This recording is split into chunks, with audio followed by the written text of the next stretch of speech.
বিসমিল্লাহির রহমানির রহিম আলহামদুলিল্লাহি রাব্বিল আলামিন ওয়া সালাতু ওয়া সালামু আলা নবিয়িল কারীম আম্মা বা'দ। সম্মানিত শ্রোতা মণ্ডলী, আজকে আমরা আলোচনা করব আল হাদিসুল মুআদ্দাল, অর্থাৎ উলুমুল হাদিসের একটি গুরুত্বপূর্ণ প্রকার হলো আল হাদিসুল মুআদ্দাল। তো সর্বপ্রথম আমরা একটা কবিতা পাঠ করব। কবিতাটি আবিষ্কার করেছেন হাফেজ ইরাকি রাহিমাহুল্লাহ। তিনি বলেছেন, ওয়াল মুআদ্দালুস সাকিতু মিনহু ইথনানি ফাসাইদান ওয়া মিনহু কিসমুন সানি হাযফুন নাবিয়্যি ওয়াস সাহাবিয়্যি মা'a ওয়া ওয়াকফু মাতনিহি ওয়া ইল্লাম ইয়াজতামি'a। তো হাফেজ ইরাকি রাহিমাহুল্লাহ অনেক সুন্দর করে প্রায় 1000-এর উপরে এখানে তিনি কবিতা রেখেছেন, অর্থাৎ মুকাদ্দিমাতুল মুসাল্লাটাকে কবিতা আকারে লিখে ফেলেছেন। তো এখন যে কথা বলছিলাম, মুআদ্দাল হাদিস। মুআদ্দাল হাদিস কাকে বলা হয়? মুআদ্দাল হাদিস মানে হলো, আমরা মুআদ্দাল এবং মুনকাতের মধ্যে একটা পার্থক্য আগে আমরা জেনে নিই। পার্থক্যটা কি? মুআদ্দাল এবং মুনকাতে দুটোটাই ইনকিতার প্রকার, অর্থাৎ ইনকিতা কেন্দ্রিক এই আলোচনাটা। তবে এখানে পার্থক্যটা হলো, ইনকিতার যেমন একটা বিশেষ শ্রেণী ছিল মুরসাল, আবার ইনকিতার আরেকটা বিশেষ নাম হলো মুআদ্দাল। অর্থাৎ প্রত্যেক মুআদ্দাল মুনকাতে, তবে প্রত্যেক মুআদ্দাল মুনকাতে না, তবে প্রত্যেক মুনকাতে মুআদ্দাল, অর্থাৎ আম খাস মিন ওয়াজহি নিসবত। কিভাবে? যেই সনদের মধ্যে সাক্ত হবে সেটাকে মুনকাতে ধরা হয়, আর যখন সনদের মধ্যে দুই বা ততোধিক যখন কি হবে, সাক্ত হবে, হযফ হবে রাবি, সেটা মূলত মুআদ্দাল ধরা হবে। তাহলে মুআদ্দাল এটা ইনকিতারই প্রকার, তবে এটা একটু জটিল এবং কঠিন একটি প্রকার।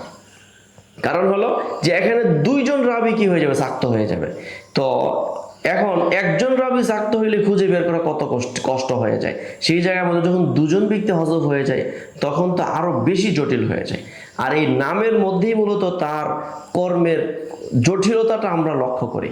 ইমাম ইবনে সালাহ রাহিমাহুল্লাহ বলেছেন যে মুআদ্দাল শব্দটা নেওয়া হয়েছে মূলত আমরুন আদিলুন, অর্থাৎ আমরুন মুস্তাগলাকুন শাদীদুন, অত্যন্ত ভয়াবহ, জটিল, কঠিন, দুর্বোধ্য থেকে কি করা হয়েছে, নেওয়া হয়েছে। যেমন মুআদ্দালের উদাহরণ কি? মুআদ্দাল হাদিস সম্পর্কে বলা হয়, যখন কোনো তাবেঈ বলবে ক্বালা রাসূলুল্লাহ সাল্লাল্লাহু আলাইহি সাল্লাম, ইযা ক্বালা তাবিউত তাবিঈ ক্বালা রাসূলুল্লাহ সাল্লাল্লাহু আলাইহি সাল্লাম, তাহলে তাবেঈ সে কি করলো, তাবেঈকে হযফ করলো, সাহাবীকে হযফ করলো। তাহলে নবীজি এবং তার মাঝে দুটি ওয়াসিতা, সাহাবী এবং তাবেঈ। এমনি ভাবে কোন তাবেঈ কি করলো, বলল যে তার দুই বা ততোধিক, তাহলে তাবেঈ নিচের কোন রাবি কি করলো, বলল ক্বালা রাসূলুল্লাহ সাল্লাল্লাহু আলাইহি সাল্লাম, তাহলে এখানে কি হয়ে গেল, তিনজন বা চারজন হতে পারে, হযফ হয়ে গেল। এভাবে যখন বলল, কোনো রাবি যখন বলল যে তাবেঈও নয়, সে কি বলল, ক্বালা উমর রাদিয়াল্লাহু তাআলা আনহু, তাহলে এই যে সুরতগুলো, তাহলে তাবেঈ নিচের কোনো রাবি যদি বলে ওখানে ক্বালা উমর রাদিয়াল্লাহু তাআলা আনহু, তাহলে তাবেঈকে হযফ করলো, তাবেঈকে হযফ করলো, তারপর সাহাবীর কথা বলা হচ্ছে এখানে।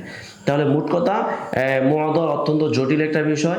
আমরা এই বিষয়ে আরো কিছু গুরুত্বপূর্ণ আলোচনা করব পরবর্তী ভিডিওগুলোতে। তো আজকে আমরা মুআদ্দালের পরিচয় এবং মুআদ্দাল নিয়ে আজকে এই পর্যন্ত আলোচনা, পরবর্তী আলোচনার জন্য অপেক্ষায় থাকুন।